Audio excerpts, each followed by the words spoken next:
Hello दोस्तों, आज हम आपको सुनाने वाले हैं निर्जला एकादशी व्रत की कथा, जो कि स्वयं भगवान ने, श्री कृष्ण भगवान ने युधिष्ठिर को बताई थी। उन्होंने निर्जला एकादशी के महत्व के बारे में परम धर्मात्मा सत्यवती नंदन व्यास जी के बताने को कहा था।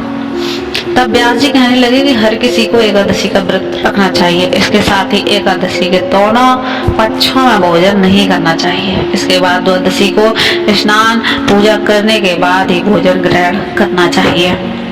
तब भीमसेन व्यास जी से कहने लगे कि हे पितामह, भ्राता युधिष्ठिर, माता कुंती, द्रौपदी, अर्जुन, नकुल, सहदेव आदि एकादशी को भोजन नहीं करते हैं और मुझे भी ऐसा करने के लिए कहते हैं, लेकिन मेरे लिए भूख सहना बहुत मुश्किल है। मैं भगवान की शक्ति पूजा करने के साथ दान देता हूँ, लेकिन भोजन के बिना नहीं रह सकता।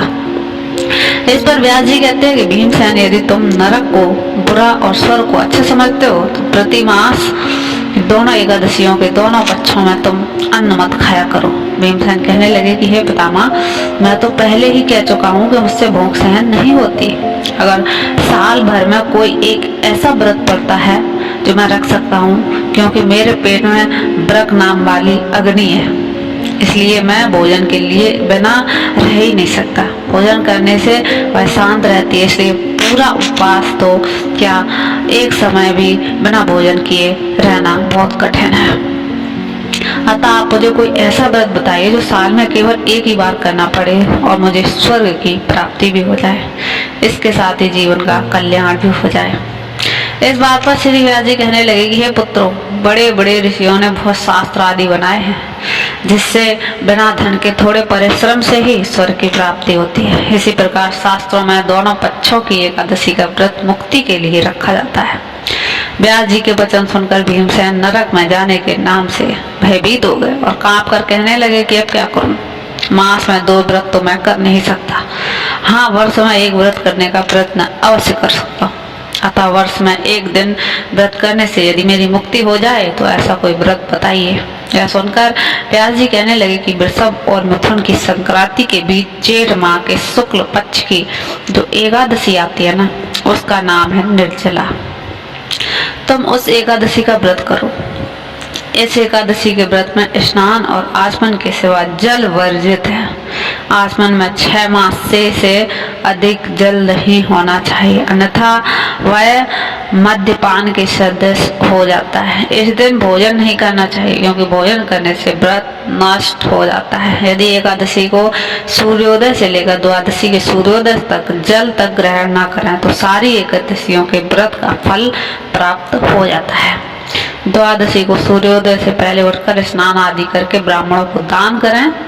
इसके पश्चात भूखे और सत्पात्र ब्राह्मण को भोजन करा के फिर आप भोजन कर लेना चाहिए। इसका फल पूरे 1 वर्ष की संपूर्ण एकादशी के बराबर होता है। व्यास जी कहने लगे कि भीमसेन, यह मुझको स्वयं भगवान ने बताया है।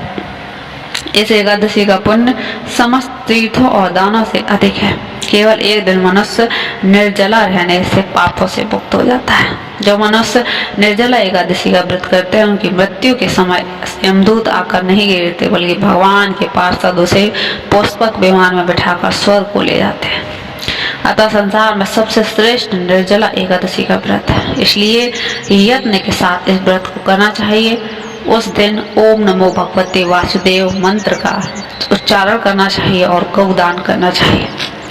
इस प्रकार व्यास जी की आज्ञा अनुसार भीमसेन ने इस व्रत को किया, इसलिए इस एकादशी को भीमसेन या पांडव एकादशी भी कहते हैं।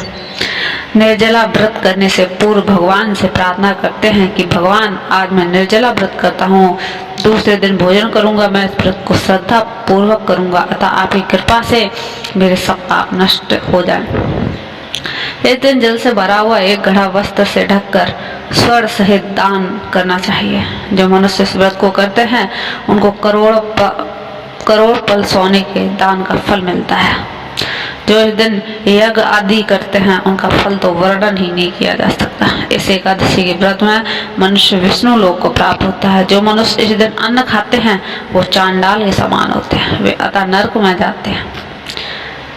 जिसने निर्जला एकादशी का व्रत किया वह चाहे ब्रह्म हत्यारा हो मद्यपान करता हो, चोरी की हो या गुरु के साथ द्वेष किया हो, इस व्रत के प्रभाव से स्वर्ग में आता है। हे कुंती पुत्र, जो पुरुष स्त्री श्रद्धा पूर्वक इस व्रत को करें उन्हें अग्रलिखित कर्म करने चाहिए।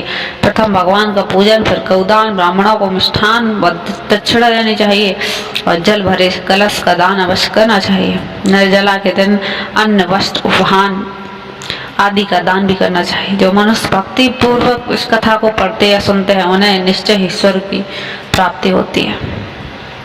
बोलो निर्जला एकादशी की जय।